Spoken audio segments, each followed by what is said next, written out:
आज मैं आप लोगों को कक्षा 12वीं की विषय हिंदी की पुस्तक अभिव्यक्ति और माध्यम का पहला पाठ पढ़ाऊंगी, जिसका शीर्षक है विभिन्न माध्यमों के लिए लेखन। इस पाठ के अंतर्गत हम जन संचार के माध्यमों के बारे में पढ़ेंगे और जानेंगे कि जन संचार के जो माध्यम हैं उनके लिए लेखन किस प्रकार किया जाता है। कवि और पत्रकार रघुवीर सहाय ने कहा है कि खबर लिखना भी कविता लिखने की तरह रचनात्मक कार्य है। अलग अलग जनसंचार माध्यम और उनके लेखन के तरीके भी अलग अलग होते हैं। प्रमुख जनसंचार माध्यम है प्रिंट माध्यम यानी कि मुद्रित माध्यम, रेडियो, टीवी और इंटरनेट। जनसंचार के विभिन्न माध्यमों की अलग अलग खूबियाँ और कमियाँ हैं। जनसंचार के जो माध्यम हैं जिनसे हमारा रोज कम या ज़्यादा कुछ न कुछ वास्ता पड़ता ज़रूर है। अगर यदि पूछा जाए कि हम इन सभी माध्यमों में से सबसे अधिक किसे पसंद करते हैं और क्यों, तो हमारा जवाब क्या होगा? शायद हम थोड़ा सोच में पड़ जाएं। हमारा उत्तर चाहे जो हो, इतना तो तय है कि इस सवाल का कोई एक निश्चित जवाब नहीं है। संभव है हमें टीवी ज़्यादा पसंद हो। जनसंचार का कोई एक माध्यम सबसे अच्छा या बेहतर है या कोई एक किसी दूसरे से कमतर है, सबकी अपनी कुछ खूबियाँ और कमियाँ हैं। कोई ऐसा नहीं कि कोई किसी से कम है और कोई किसी से ज़्यादा, सबकी अपनी अपनी पसंद के ऊपर निर्भर करती है। वैसे ही जैसे इंद्रधनुष की छटा अलग अलग रंगों के एक साथ आने से बनती है, वैसे ही जनसंचार के विभिन्न माध्यमों की असली शक्ति उनके परस्पर पूरक होने में है। जनसंचार के विभिन्न माध्यमों के बीच फर्क चाहे जितना हो, लेकिन वे आपस में प्रतिद्वंदी नहीं बल्कि एक दूसरे के पूरक और सहयोगी हैं। अब इन माध्यमों की अलग अलग खूबियों और कमियों को जानने के लिए हम पहले पढ़ेंगे प्रिंट माध्यम यानी कि मुद्रित माध्यम। प्रिंट यानी मुद्रित माध्यम जनसंचार के आधुनिक माध्यमों में सबसे पुराना है। असल में आधुनिक युग की शुरुआत ही मुद्रण यानी छपाई के आविष्कार से हुई है। वैसे तो मुद्रण की शुरुआत चीन से हुई, लेकिन आज हम जिस छापे खाने को देखते हैं उसके आविष्कार का श्रेय जर्मनी के गुटेनबर्ग को जाता है। छापा खाना यानी कि प्रेस के आविष्कार ने दुनिया की तस्वीर बदल दी। यूरोप में पुनर्जागरण यानी कि रेनेसां की शुरुआत में छापे खाने की अहम भूमिका थी। भारत में पहला अखबार या छापा खाना सन 1556 गोवा में खुला। इसे मिशनरियों ने धर्म प्रचार की पुस्तकें छापने के लिए खोला। तब तो मुद्रण तकनीक में काफ़ी पुराना था, लेकिन अब जो है इसमें काफ़ी बदलाव आया है। मुद्रित माध्यमों का व्यापक विस्तार हुआ है। प्रिंट और मुद्रित माध्यमों में अनेक विशेषताएं हैं। प्रिंट माध्यमों के छपे शब्दों में स्थायित्व होता है। हम अब उन्हें अपनी रुचि और इच्छा के अनुसार धीरे धीरे पढ़ सकते हैं। पढ़ते पढ़ते कहीं भी रुककर सोच विचार कर सकते हैं। इन्हें बार बार पढ़ा जा सकता है। इसे पढ़ने की शुरुआत किसी भी पृष्ठ से की जा सकती है। इन्हें लंबे समय तक सुरक्षित रखकर संदर्भ की भांति प्रयुक्त किया जा सकता है। प्रिंट माध्यमों की सीमाएं या कमियां। मुद्रित माध्यमों की कमियां इस प्रकार हैं कि निरक्षरों के लिए मुद्रित माध्यम किसी काम के नहीं है।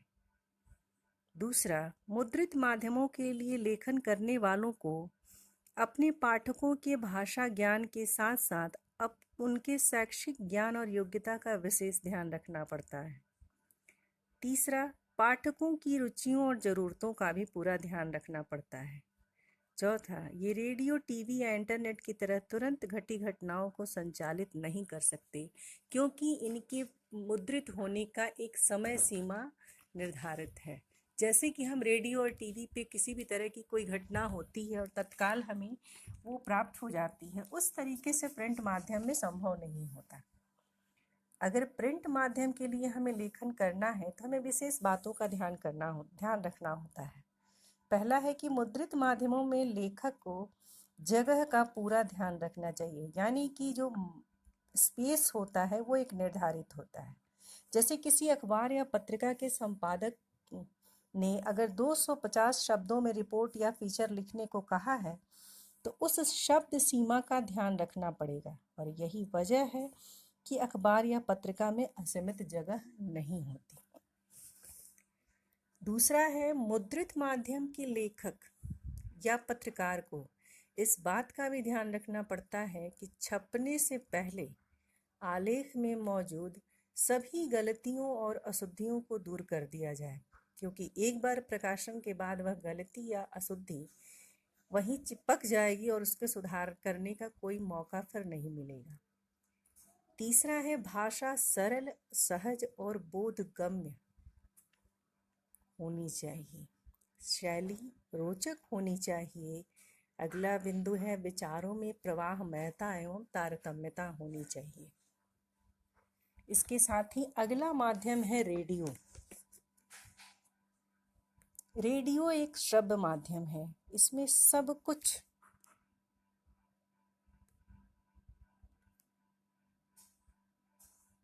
रेडियो एक श्रव्य माध्यम है। इसमें सब कुछ ध्वनि, स्वर और शब्दों का खेल है। इन सब जगहों से रेडियो को श्रोताओं से संचालित माध्यम माना जाता है। रेडियो पत्रकारों को अपने श्रोताओं का पूरा ध्यान रखना चाहिए। इसकी वजह यह है कि अखबार के पाठकों को यह सुविधा उपलब्ध रहती है कि वे अपनी पसंद और इच्छा से कभी भी और कहीं भी पढ़ सकते हैं, लेकिन रेडियो श्रोता को यह सुविधा उपलब्ध नहीं होती। वह अखबार की तरह रेडियो समाचार बुलेटिन को कभी भी और कहीं भी नहीं सुन सकता। उसे बुलेटिन के प्रसारण समय का इंतज़ार करना होगा और शुरू से लेकर अंत तक बारी बारी एक के बाद दूसरा समाचार सुनना होगा। रेडियो समाचार की संरचना, मैंने रेडियो के लिए अगर समाचार लेखन करना हो, रेडियो के लिए जनसंचार के माध्यम रेडियो के लिए अगर लेखन करना हो तो इन बातों का ध्यान रखना चाहिए कि रेडियो समाचार की संरचना अखबारों या टीवी की तरह उल्टा पिरामिड शैली पर आधारित होती है। चाहे आप किसी भी माध्यम के लिए समाचार लिख रहे हों, समाचार लेखन की सबसे प्रचलित, प्रभावी और लोकप्रिय शैली उल्टा पिरामिड शैली है। समाचार लेखन की उल्टा पिरामिड शैली में सबसे महत्वपूर्ण तथ्य सबसे पहले लिखा जाता है और इसके बाद घटते हुए महत्व क्रम में अन्य तथ्यों और सूचनाओं को लिखा या बताया जाता है। ये एक पिरामिड होता है इस तरीके से, जैसा कि आपको स्क्रीन पे दिखाई दे रहा है। इस तरह से उल्टा पिरामिड विधि से समाचार लेखन प्रिंट माध्यम में, रेडियो में या टीवी में किया जाता है। इस शैली से समाचार को 3 भागों में बांट दिया जाता है। पहला इंट्रो, दूसरा बॉडी और तीसरा समापन। इंट्रो समाचार के लीड को हिंदी में मुखड़ा भी कहते हैं। इसमें खबर के मूल तत्व को शुरू की 2-3 पंक्तियों में बताया जाता है। यह खबर का सबसे अहम हिस्सा होता है।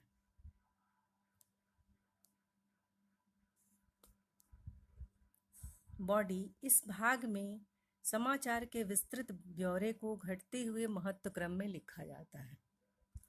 तीसरा है समापन। इस शैली में अलग से समापन जैसी कोई चीज़ नहीं होती। इसमें प्रासंगिक तथ्य और सूचनाएं दी जाती हैं। आवश्यक होने पर समय और जगह की कमी को देखते हुए आखिरी कुछ लाइनों या पैराग्राफ को हटाकर समाचार समाप्त कर दिया जाता है।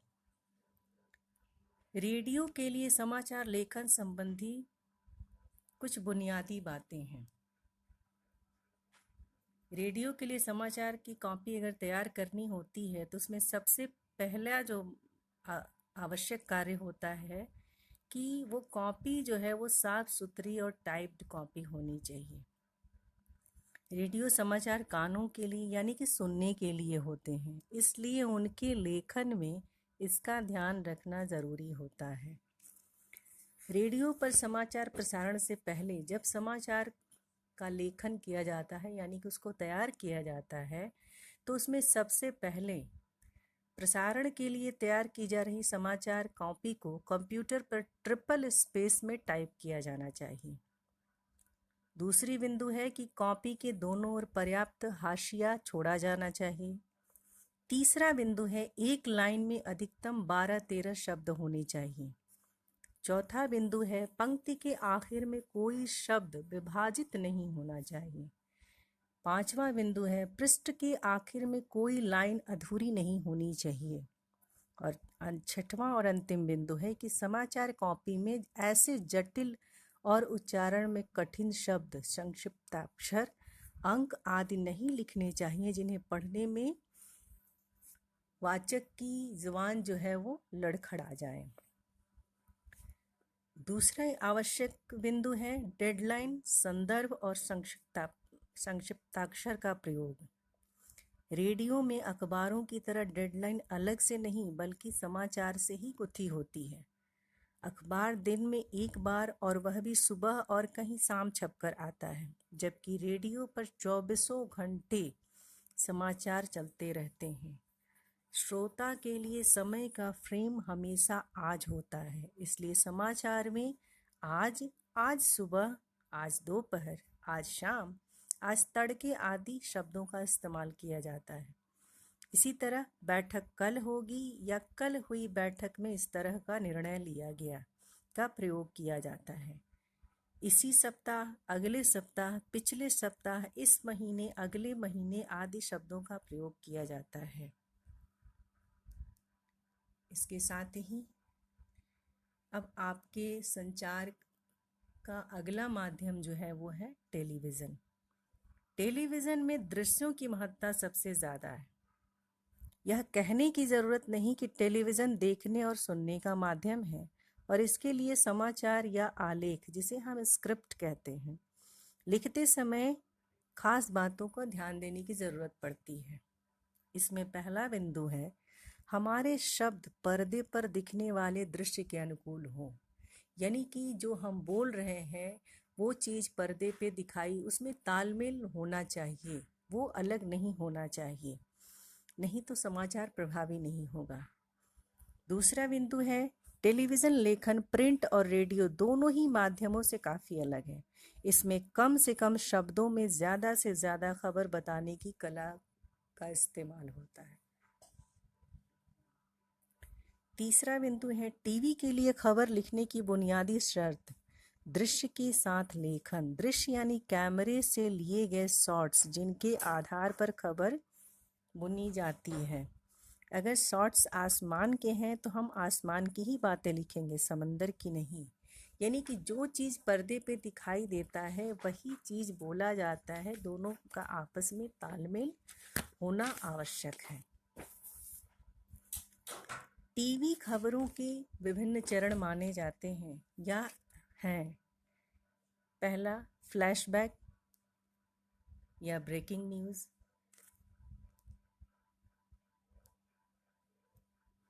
दूसरा ड्राई एंकर, तीसरा फ़ोन इन, चौथा एंकर विजुअल, अगला एंकर बाइट, उसके बाद अगला बिंदु है लाइव और अंतिम बिंदु है एंकर पैकेज। पहला जो है फ्लैश या ब्रेकिंग न्यूज़। सबसे पहले कोई बड़ी खबर फ्लैश या ब्रेकिंग न्यूज़ के रूप में तत्काल दर्शकों तक पहुंचाई जाती है। इसमें कम से कम शब्दों में महज सूचना दी जाती है। जब कोई ऐसी खास खबर होती है जिसे सर्वजन को सूचित करना आवश्यक होता है, तो हम अपने घरों में देखते हैं कि टीवी के स्क्रीन पे या पर्दे पर कोई न्यूज़ जो है, जो मुख्य है उस पूरे समाचार के भाग में, तो वो बार बार स्क्रीन पे फ्लैश होता रहता है। वो होता है फ्लैश या ब्रेकिंग न्यूज़। यानी कि जो उस समाचार में जो विस्तार से समाचार हम देने वाले हैं उसमें कौन कौन से मुख्य बिंदु हैं उसको हम पहले ही दिखा देते हैं। ड्राई एंकर, इसमें एक एंकर खबर के बारे में दर्शकों को सीधे सीधे बताता है कि कहाँ, क्या, कब और कैसे हुआ। जब तक खबर के दृश्य नहीं आते तब तक एंकर दर्शकों को रिपोर्टर से मिली जानकारियों के आधार पर सूचनाएं देता है। जहां पर्दे पर न्यूज़ जो समाचार जो होता है वो नहीं दिखाया जाता, जब तक उसका चित्रण नहीं दिखाया जाता, सिर्फ एंकर जो है वो बोलता है, तो वो उस रिपोर्टर की सूचना के आधार पे जो न्यूज़ देता है, जो समाचार देता है, उसे ड्राई एंकर कहा जाता है। तीसरा है फ़ोन इन। इस सब के बाद खबर का विस्तार होता है और एक एंकर रिपोर्टर से फ़ोन पर बात करके सूचनाएं दर्शकों तक पहुंचाता है। इसमें रिपोर्टर घटना वाली जगह पर मौजूद होता है और वहां से उसे जितनी ज़्यादा से ज़्यादा जानकारियां मिलती हैं वह दर्शकों तक पहुंचाता है। ये चीज़ें तो शायद सबको याद होंगी। हम अक्सर अपने टेलीविज़न पे इस चीज़ को देखते हैं कि जब स्टूडियो में बैठा समाचार वाचक जो है वो घटना स्थल के रिपोर्टर से संपर्क करता है, वो दूरभाष माध्यम होता है, फ़ोन इन कहा जाता है उसको न्यूज़ की समाचार लेखन की भाषा में। तो वो हम लोग अक्सर इस बात को देखते हैं कि कैसे वहाँ से रिपोर्टर जिस घटना स्थल से समाचार प्रसारित करता है तो वो स्टूडियो में बैठे हुए समाचार वाचक को कैसे पूरी घटना विस्तार से बताता है फ़ोन के माध्यम से। चौथा बिंदु है एंकर विजुअल। जब घटना के दृश्य या विजुअल मिल जाते हैं तब इन दृश्यों के आधार पर खबर लिखी जाती है। जो एंकर पढ़ता है, इस खबर की शुरुआत भी प्रारंभिक सूचना से होती है और बाद में कुछ वाक्यों पर प्राप्त दृश्य दिखाए जाते हैं। जैसे कोई घटना है उसका पूरा वीडियो या ऑडियो हमें या पूरा चित्र हमें प्राप्त हो जाता है तो छायाकारों के माध्यम से, तो पूरा वो पर्दे पर दृश्य दिखाया जाता है, वो वीडियो दिखाया जाता है और एंकर जो है वो समाचार पढ़ते रहता है। तो ये कहा जाता है anchor visual. Anchor byte. Byte यानी कथन। टेलीविज़न पत्रकारिता में बाइट का काफ़ी महत्व है। टेलीविज़न में किसी भी खबर को पुष्ट करने के लिए उससे संबंधित बाइट दिखाई जाती है। किसी घटना की सूचना देने और उसके दृश्य दिखाने के साथ ही उस घटना के बारे में प्रत्यक्षदर्शियों या संबंधित व्यक्तियों का कथन दिखा और सुनाकर खबर की प्रामाणिकता प्रदान की जाती है। जैसे किसी घटना स्थल से समाचार एकत्रित किया जाता है तो वहां उपस्थित लोगों द्वारा उस घटना के बारे में पूर्ण जानकारी ली जाती है ताकि इस घटना की प्रामाणिकता जो है वो साबित हो सके। तो वो एंकर बाइट कहा जाता है। लाइव। लाइव यानी किसी खबर या घटना स्थल से सीधा प्रसारण। सभी टीवी चैनल कोशिश करते हैं कि किसी बड़ी घटना के दृश्य तत्काल दर्शकों तक सीधे पहुंचाए जा सकें। इसके लिए मौके पर मौजूद रिपोर्टर और कैमरामैन ओबी मैन के जरिए घटना के बारे में सीधे दर्शकों तक दिखाते और बताते हैं।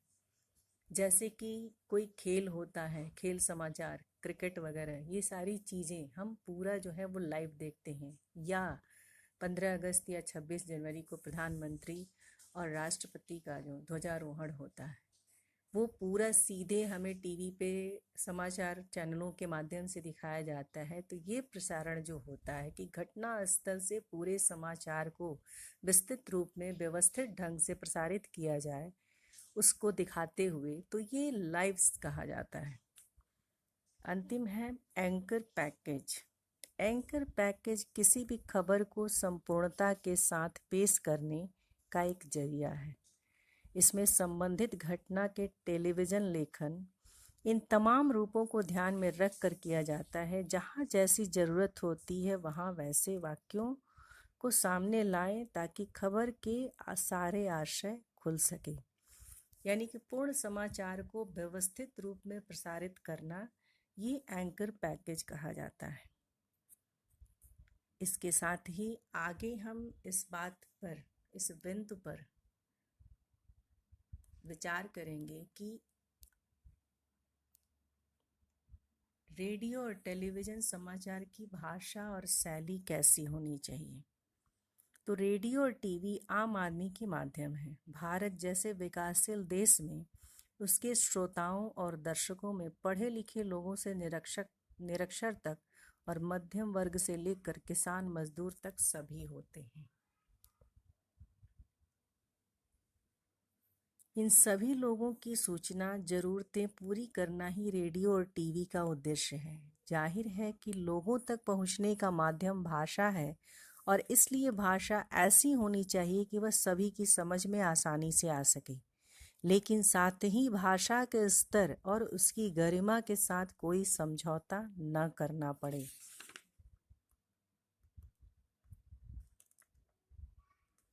इसके साथ ही जनसंचार का अगला माध्यम जो है वो इंटरनेट को इंटरनेट पत्रकारिता, ऑनलाइन पत्रकारिता, साइबर पत्रकारिता या वेब पत्रकारिता जैसे विभिन्न नामों से जाना जाता है। नई पीढ़ी के लिए अब तक यह एक आदत सी बनती जा रही है। जो लोग इंटरनेट के अभ्यस्त हैं या जिन्हें 24 घंटे इंटरनेट की सुविधा उपलब्ध है, उन्हें अब कागज़ पर छपे हुए अखबार उतने ताज़े और मनभावने नहीं लगते। उन्हें हर घंटे 2 घंटे में खुद को अपडेट करने की लत लगती जा रही है। इंटरनेट पत्रकारिता। इंटरनेट भी पत्रकारिता का एक माध्यम है जिसमें जो सभी माध्यमों का समाहार कहा जाता है।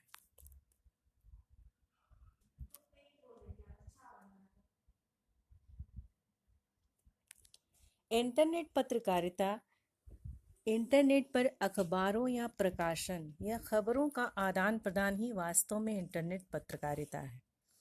इंटरनेट पर यदि किसी भी रूप में खबरों, लेखों, चर्चा, परिचर्चाओं, बहसों, फीचर, झलकियों, डायरियों के जरिए अपने समय की धड़कनों को महसूस करने और दर्ज करने का काम करते हैं, तो वही इंटरनेट पत्रकारिता है।